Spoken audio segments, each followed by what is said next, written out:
All right, everybody, you've done the hard work. You've gone through design, you've got your plans, and you've sent them out to three contractors, and the estimates come back. One says 680,000, another says 820,000, and the third one says 510,000. And you're sitting there thinking, are these people all looking at the same house? Today, we're going to solve it for good. In episode 50, I told you that wide bid variance is often a plans problem.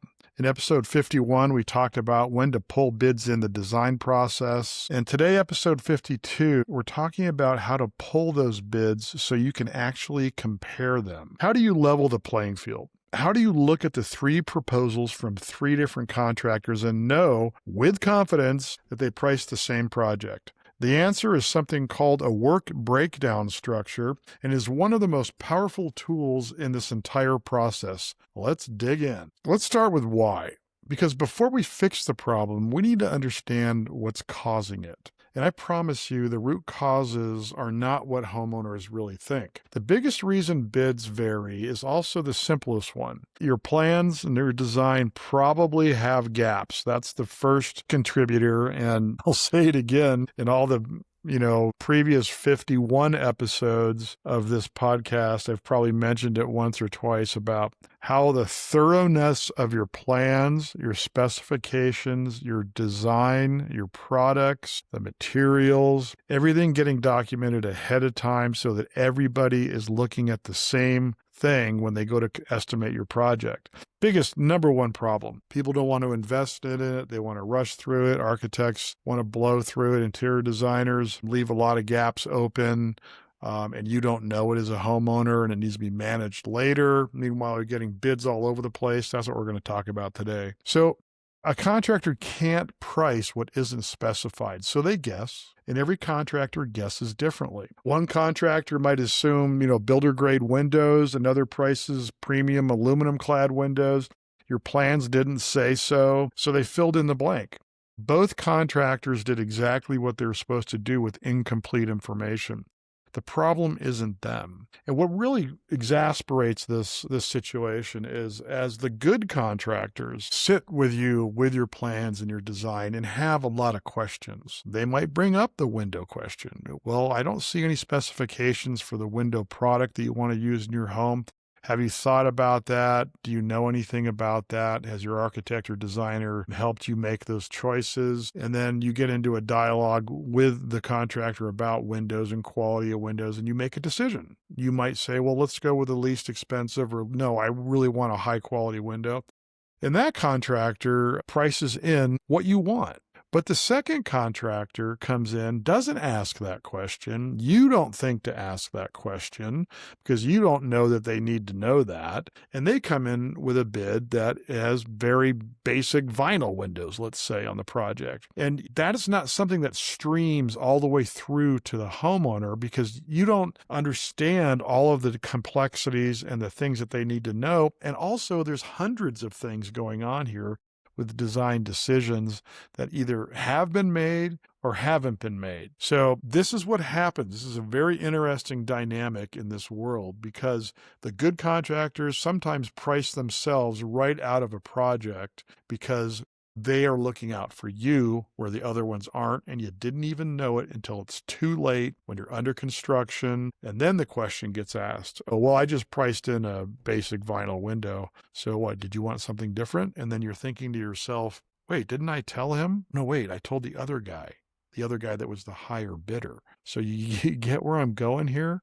So this all goes back to the plans, and we're going to get into some real details about how to organize this so you don't forget these things and that you can ask the contractor the questions, or even better, your architect or designer. This is kind of crazy, but there's been some studies on this, and I don't know how accurate they are. I wouldn't be surprised, but industry data shows that bid variances can be up to 100% difference from one bid to another on the same project. Not 10%, not 20%, 100%. And almost every time when you trace it back, it's a plans problem. It's a design problem. It's a lack of information, and it's factored or multiplied because the owner, you, the homeowner, didn't even really realize that. Another root cause, besides this blaming the designer or blaming the contractor, or blaming the designer, sorry, and the architect, and not providing enough information on the plans. There's also another factor that lies in here, and that's called the workload factor. Most homeowners may not realize that a busy contractor will often bid higher on a project, not because they're gouging you, but because they don't need the work. A slow contractor may bid lower to win the job, and neither number necessarily reflects your project's true cost. A contractor 30% higher than the others may actually be your best contractor. They just happen to be booked out right now. This is why you need a format that strips out the noise and shows you the actual numbers, what they're actually pricing, not what their current pipeline situation looks like. So here's a root cause almost nobody talks about, and it's one of the most important ones. Every contractor has their own internal method of assembling an estimate, their own spreadsheets, their own cost categories, their own way of grouping work and rolling up numbers. And that's not wrong. That's just how the industry works. This is still a very fragmented industry with a lot of different players and characters in it. And everybody still comes at it their own way. Even when they use software solutions to do the estimating, they still are building their own methods into the software. So one contractor may group all exterior work into one line. Another breaks it into 6 categories. One uses a standard industry division format. Another uses a custom spreadsheet they've built over 20 years. Another gives you a narrative proposal with costs buried inside paragraphs. Here's the direct quote from my book, section 3.104. When you receive estimates in various formats, it becomes impossible to compare costs and be confident that each contractor has included every single thing to meet your expectation. And that's the real problem. It's not that the contractors are necessarily wrong.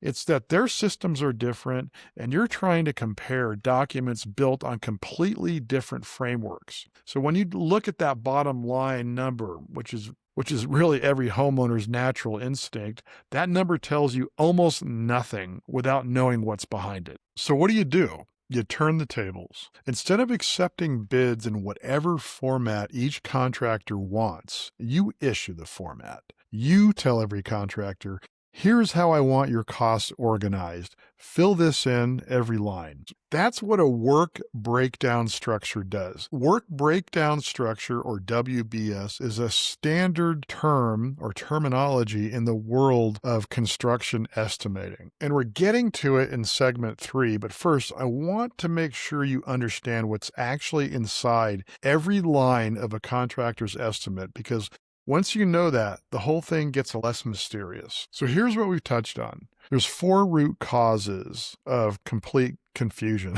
for you. Gaps in your plans, contractor's workload, coloring their numbers, each contractor's unique internal system, and the fact that no 2 proposals are really built the same way. The WBS structure solves all 4. First, let's look inside the cost. Before we get to the work breakdown structure itself, I want to bring back something that we covered earlier in the design series, something that's going to make everything we talk about click a lot faster, and I really suggest you go back and pay attention to that design series that I did, where we're interlacing the design process with the work breakdown structure and the estimating stages of a project. So it gets a little mixed in there, but try to break it all out for you. So you may, if you've been a listener, you may remember we've talked about specifications, materials, equipment, and scope of work. The 3 components of a complete spec package. So if you went through those episodes, what I'm about to show you is because the same language you use to specify your project is the exact language contractors use to price it. Every single line item in a contractor's estimate, every category, every trade contractor is built from 4 elements: labor, materials, subcontractors, and equipment. That's it, every line. Let me break each one down. Labor. This is work performed by the GC's own employees, framers, laborers, foremen, supervisors, anything that the work they're performing under their own umbrella as employees. So their time has cost, including burdened labor, which I covered in episode 49. And remember that build rate can reach $60 to $100 an hour, sometimes even more, before any profit is applied, overhead and profit is applied to that labor rate. So labor is typically the largest single cost element on any project. And in this day and age, it seems like it's getting to be more and more disproportionate that the labor costs are going to continue to rise as supply continues to diminish. And a contractor who underbids labor is almost guaranteed to run into problems, and those problems land on your project. Materials. And here's where the callback to the design series really lands. We covered two distinct types of materials during the specifications episode. Both types show up here as line items in the estimate. Construction materials. Everything that goes into the home before the drywall is complete. That's a good way to frame it. There might be some things that cross over back and forth, but this is how I've thought about it for 35 years, is construction materials, everything built into the home before the drywall, okay? Drywall actually technically would be construction materials. Anything after that would be finished materials. So like things like windows and doors and skylights and roofing and siding and framing lumber and concrete and masonry, fireplaces. These are your structural and building envelope materials. Your architect specified them, hopefully. You don't necessarily see all these materials when your home is done. Some of them you do, like the windows and the skylights, but that lumber behind the wall, that concrete underneath the foundation, you're not going to see those materials. Those are what I call construction materials. And then finished materials.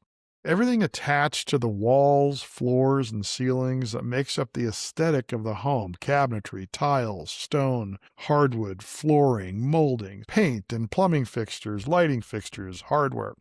These are what your interior designer likely helped you select and specify. Both types show up as line items in the work breakdown structure within their respective categories, and I'll walk you through that in a minute. So when you were specifying them during design, you were building the exact foundation for these pricing numbers. That's the connection here. And here's the key insight. Incomplete specifications on either type of material means a contractor fills in the blank on their own, and every contractor fills it in differently, and some are going to ask you and some aren't, and you may not realize the difference between the two when you go to start to analyze your estimates. So pay very careful attention to those contractors that seem to care, that seem to want to know what you really want, and include in the price. And consider that when you're evaluating your estimates. And this goes back to not just selecting the low bidder. We're talking about who is providing you the most comprehensive solution and understanding your wants and needs beyond what's written into the plans or not written into the plans, right? Subcontractors. Your plumber, your electrician, your HVAC contractor, roofer, tile setter, painter, low voltage specialist. Each sub brings their own number to the GC, and that sub already has their own labor, materials, and equipment baked into their number. So when a general contractor goes out and gets estimates on their HVAC system, it's very common that they will get a proposal back from their subcontractor providing all the labor, materials, and equipment to install the entire HVAC system, not separate labor number, separate material number, and so on and so forth. And then your GC takes that number and plugs it into their estimating program, and they put their profit and overhead on top of that in order to manage them and take responsibility for them. Equipment. So just like materials, equipment falls into two categories, and the word equipment gets used two completely different ways in construction. So let's be clear about both. Construction equipment. So construction equipment are the equipment that your general contractor has to either rent from a rental place, rental facility, or they have their own equipment, such as scaffolding and cranes and lifts and forklifts and concrete pumps and whatever. They have their own equipment that they have to allocate a cost for the wear and tear of that equipment. You won't see them in the finished home. They were just how they got the work done. They're a project cost to the general contractor, and that carries and passes on through to you. Installed equipment. So there are going to be cases where certain special equipment gets installed in your home, especially some of the more complex specialty custom homes. But equipment can be classified as your HVAC systems, your water heaters, your appliances, your plumbing fixtures, electrical panels, low voltage system. This is equipment that your architect and MEP engineers specified during the design. The mechanical systems and products that live inside your home permanently. So when your engineers specified that on-demand water heater, that HVAC system, those plumbing fixtures during design, they were creating the spec that the contractors now price. Design and estimating are the same process, separated by time. The WBS is where they reconnect. So if you went through the specifications episode, where we broke down materials, equipment, and scope of work, you already have this framework in your head. The WBS is where that design side language connects to construction side costs. Same project, same categories, same language. Now there's a dollar figure attached to every one of them. So this system carries all the way through. Early on during the design process, there's this list of categories that we're going to go over. I'm going to touch on them today, and then I'll see if I can include an attachment. I probably can't include an attachment for the actual total cost categories. Tell you what, if you reach out to me, I'll send it to you. So we're attaching a dollar amount, right, to every single one of them. And here's why this matters when you're reading bids. When you see a really low number in one category, say plumbing comes in $15,000 less than the other two estimates that you got from other two contractors, you now know what to ask. Did they spec the same fixtures we specified during design? Did they include the installed equipment that we documented? Did they assume a different scope of work? You can investigate instead of just accepting the number. Your design side specifications are your reference point. That's the payoff for going through the design process correctly.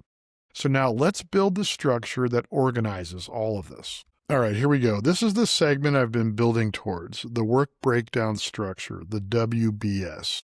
So if you've been following the design series, you've actually seen this before, and you can also see the full detail list in the book. But back during the design process, I introduced the WBS as a way to organize your specifications for a project. So every category of construction organized by a division number. So again, let me emphasize that point is there's a decision-making framework that goes all the way through every stage of construction and all the materials, labor, and equipment that are assigned to each one of those categories. So now we're going to use that same framework, but this time we're attaching costs to each category.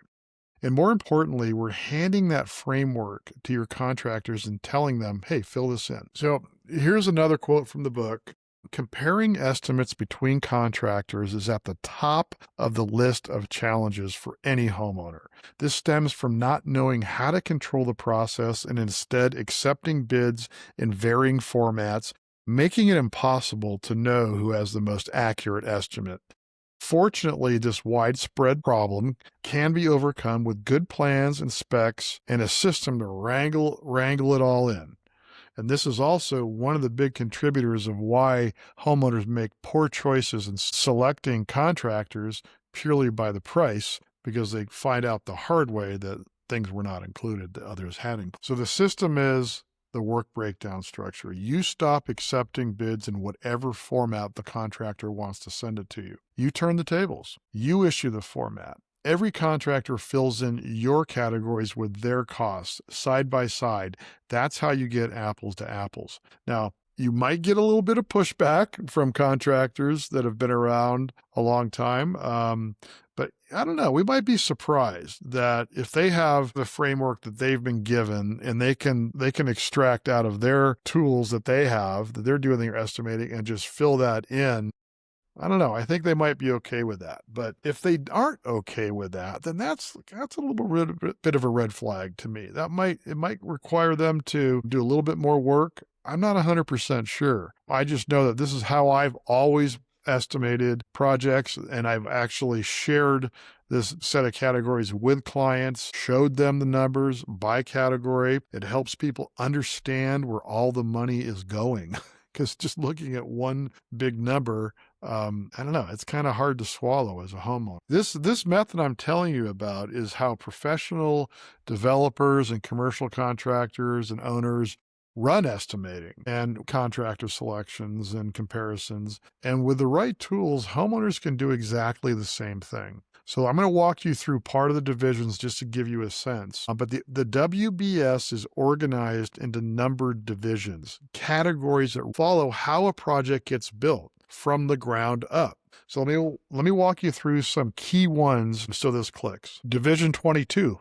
For example, site preparation and excavation. One of the most variable categories, what's underground, rock, clay, bad soil. Each contractor makes assumptions about what they'll find. This one category alone can swing tens of thousands of dollars and also trigger disclaimers in their proposals that some may not have and some may have, and you're going to have to factor that into your decision-making process. What I call Division 23, demolition and disposal. Does the low bidder include the haul away? Did they assume a dumpster or disposal fees? In a lump sum bid, you really would never know. In the WBS format, it's its own line. You can see exactly what each contractor included. And this is another really good example of why the scope of work term that I've been using all throughout this podcast is important, because either you or your architect or your owner agent are going to write a scope of work by category so that you can hand that off to the three candidates that you're planning to get estimates from and say, here's my breakdown structure, here's the scope of work for each category. So they can read, include disposal fees, assume, so many dumpsters or whatever, or include whatever debris removal devices that you want, equipment that you want, right? So that, because there's nothing worse, and this happens where a contractor says, I just need to get a check for the dump fees. And you're like, what do you mean, what? Why do I need to pay for the dump fees? You're my general contractor. You're doing this whole project. Oh, well, I didn't include that. Now what do you do, right? And it's nowhere written in the document that they didn't include it. So now you've got some tension there, right? That just doesn't need to be. I mean, a good contractor would specify that, whether they included it or didn't include it. But again, we're trying to avoid all of that garbage that happens in this world. Division 34 through 38 is different variations here is your plumbing, your electrical, mechanical, the three big trade categories. Each of these subs bring their own number. Each GC marks them up differently. When these are separated out, you can instantly spot where one contractor priced dramatically different from the others and ask why. Now, here's a good pause point where we can talk about is there's I think there's 20 or 30 of these categories. I guess there's more, 30 to 40 of these categories, depending on the project. And the simplest way to look at this is asking the contractor, and this is because this is all you really care about, is please include all of the labor, materials, equipment, subcontractors, and your profit and your overhead built into each category, so that you can compare apples to apples between what contractor A is charging, completely installed or constructed, versus contractor B, completely constructed. Now, some contractors will show their profit overhead on a separate line item at the bottom of their estimate, and that's often with cost plus or time and material projects, which is a whole different type of contract. So we're going to talk about contracts down the road here, but for the most part, I'm thinking that you are hiring a contractor that is doing lump sum contracting, but is also breaking out the cost so that you can do some comparison and understand where your money's going. and understand where maybe there's areas that you could actually, revise or reduce down to get within your budget. Another one is like Division 47, I call it cabinetry. This is very highly spec dependent by you or your architect and designers.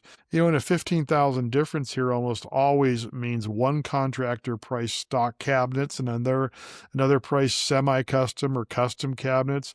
Your specs should define this. If they don't, you get fill in the blank pricing, and they're not going to be the same from one to the others. If you look at your cabinet breakdown and you see one guy's at 15, another guy's at 35, geez, why is that? And you can go back and go, well, did I tell him what I wanted? No. Then why are we such a big difference? And we're going to talk about that in a minute. Division 65 could be painting. I even have a Division 90, which is specialty, kind of a catch-all category. So there's a whole list of categories in between drywall, countertops, slab, stonework. There's all kinds of categories that go along with this that you'll be looking at. And this is a common way that things are priced out for a project. So you shouldn't get too much pushback on this as far as filling in the blanks. So let me kind of give you a really good idea of what the benefits are of doing this. Kind of a high-level bullet point list here of why you would really go to the trouble of doing this. One, it gives you a method to organize your project costs. Pretty simple. Two, it ensures you've thought of all of the areas of construction. You don't just hope the contractor covered everything. You can see it. Three, provides a format to outline specifications and scope of work. Four, allows you to compare contractor costs side by side. And beyond that, when you enter a contract, the WBS becomes the framework for your payment schedule on the project. And it's your file folder system for organizing all the specs, drawings, and contractor correspondence throughout the project.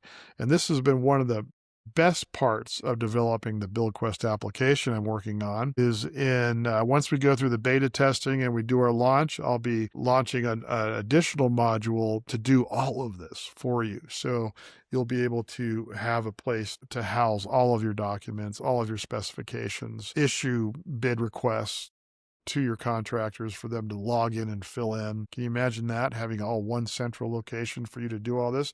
Even for you designers and architects and contractors, this might be a good tool to qualify clientele, to present bids to them. I mean, who knows where this thing's going to go, but it's just growing. It's just exploding, actually. So the WBS doesn't just help you compare costs. It changes the dynamic of your relationship with your contractors from day one. You walk in as an informed owner with a system, not a confused homeowner hoping the numbers make sense. But there's one thing inside every estimate that can undo all of this progress. If you don't know how to handle it, it's called an allowance, and it's coming up next. Okay, I want to touch on this. It's a little out of order, but I just want to touch on this because this word allowances has been just abused throughout the industry. Okay, so the bids are back. You've got the WBS filled in with the 3 contractors, and one of them is dramatically lower than the others. So before you call that contractor and say, hey, you're hired, I need you to look at one specific thing, allowances. An allowance is a placeholder. It's a contractor saying, I don't know exactly what you're going to choose for this item. It could be for tile or fixtures or appliances or cabinetry or stonework. There's a whole list of that stuff. So I'm going to just put in a number that represents what I think you'll spend. So the question is, are they guessing honestly? A legitimate allowance reflects realistic market pricing for your finish level that you want. So a lowball allowance is used to win work. The contractor knows you'll upgrade. They plan to recover the gap through change orders.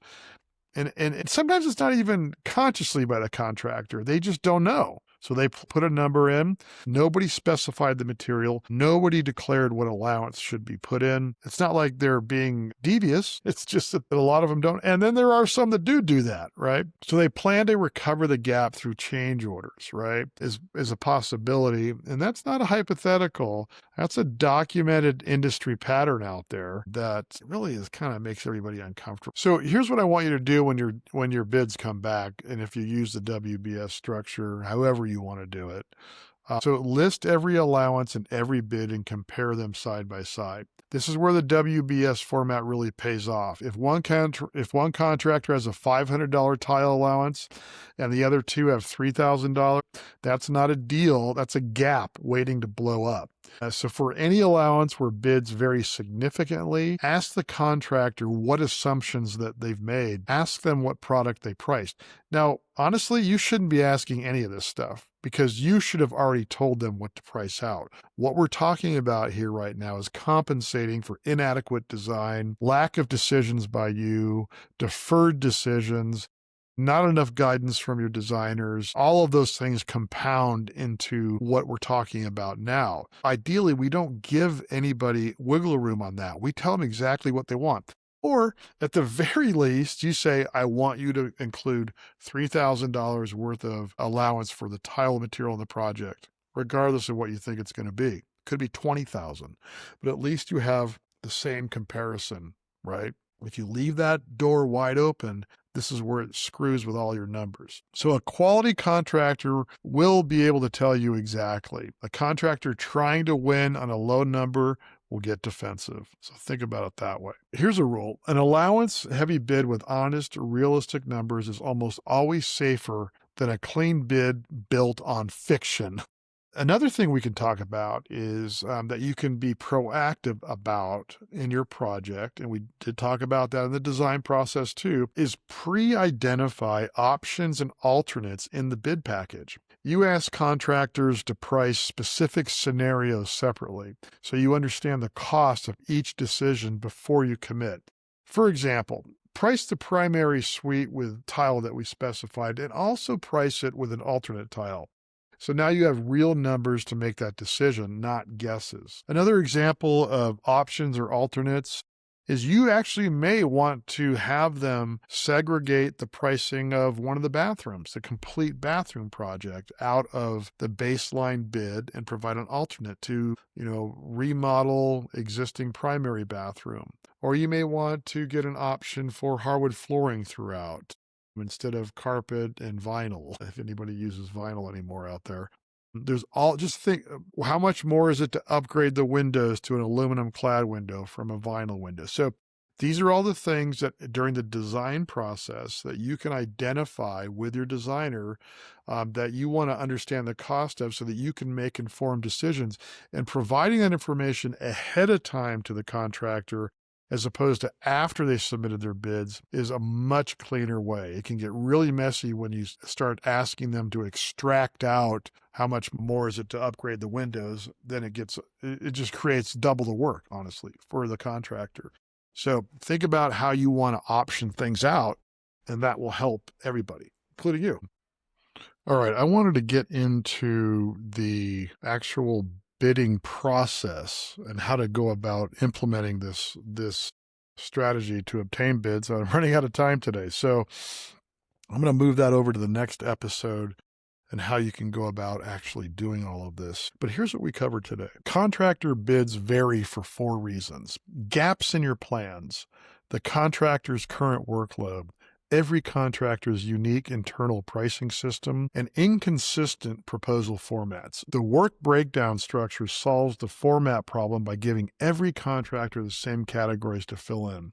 Every line item is built from 4 elements: labor, materials, both construction and finish, subcontractors, and the construction equipment. Those same material and equipment categories you specified during the design show up right here as pricing line items. Design and estimating are connected. The WBS is where they meet. Allowances are the hidden variable and the most common source of budget surprises. A low number in any one of those categories isn't a deal. It's a big question. That's the framework. That's how you go from 3 confusing numbers to a real apples to apple comparison. So I do get into this in the work breakdown structure in the book, section 3.104, along with the full division breakdown 22 through 90.